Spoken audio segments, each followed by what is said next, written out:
Assalamualaikum warahmatullahi wabarakatuh. Dengan saya Yunia Redifa Banyo dengan NIM 16402033. Saya akan menjelaskan skripsi saya dengan judul Pembelajaran Menulis Teks Cerpen.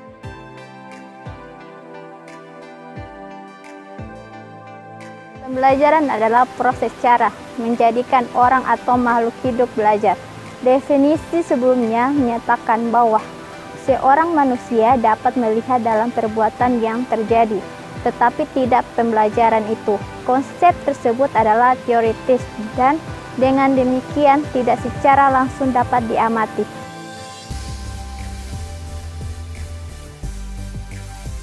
Menulis adalah suatu kegiatan untuk menciptakan suatu catatan atau informasi pada suatu media dengan menggunakan aksara. Menulis biasa dilakukan pada media kertas dan menggunakan alat-alat seperti pena atau pensil.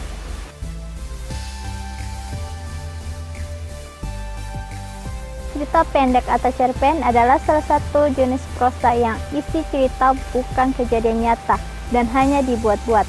Jumlah kata dalam cerita pendek tidak lebih dari 10.000 kata. Penulisan cerita pendek menggunakan gaya bahasa yang naratif, padat dan langsung kepada inti cerita. Langkah-langkah menulis cerita pendek.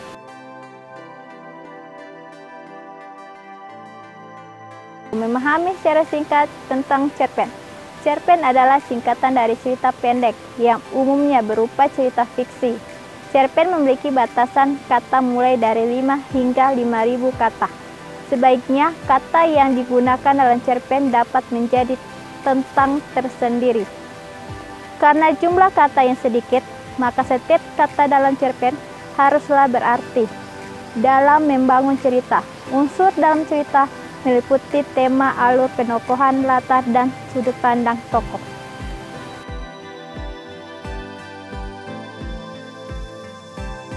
Membaca banyak karya cerpen yang terkenal. Penting untuk membaca karya sastra dari banyak penulis.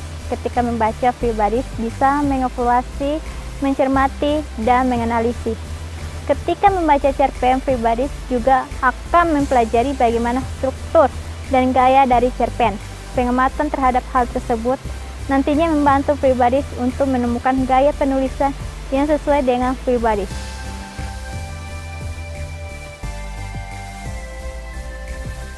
Buat tulisan yang penuh emosi. Cerpen yang menarik adalah cerpen yang memiliki kedalaman emosi. Cerpen yang baik mesti dapat membuat pembacanya merasakan emosi dan dari tokoh dan ceritanya. Berbagai hal yang dapat memancing emosi pembaca, yaitu kisah cinta, keadilan, penyelamatan, kebebasan, pengorbanan, dan lain-lain.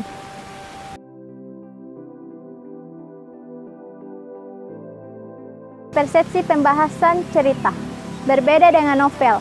Cerpen memiliki batasan kata. Oleh sebab itu, maka pembahasan cerita perlu dibuat singkat dan berfokus pada suatu peristiwa dalam kehidupan tokoh. Suatu penokohan dan adegan menjadi singkat dan jelas. Hal utama yang perlu ditampilkan dalam cerita cerpen yaitu ending dan emosi yang mengenang kepada pembaca.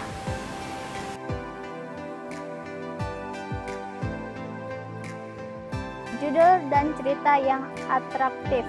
Pembuatan judul yang mengikat dapat menarik pembaca. Selain itu, judul juga dapat membuat karya cerpen menjadi lebih diminati di tengah persaingan di dunia penulisan. Cerita yang menarik selalu diawali dengan tokoh yang menghadapi suatu masalah. Masalah bisa berupa tokoh terancam secara fisik, kisah cinta yang dramatis, atau kejadian penuh misteri.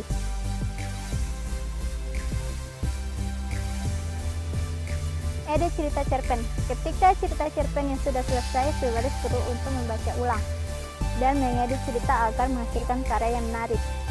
Hal yang perlu diperhatikan saat mengedit yaitu ejaan, tata bahasa, tanda baca, struktur kalimat, pilihan kata, dan lain sebagainya. Pastikan juga kalimat digunakan secara efektif. Penulisan cerita cerpen yang menarik membutuhkan taktik untuk penulisannya.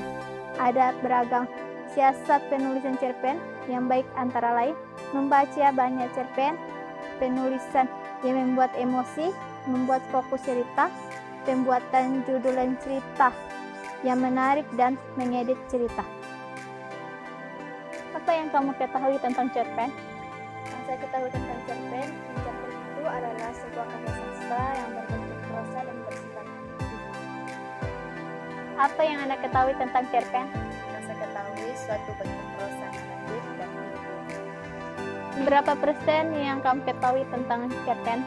Ada 85%. Berapa persen yang Anda ketahui tentang cerpen? Ada 90%. Demikian penjelasan tentang skripsi saya. Assalamualaikum warahmatullahi wabarakatuh.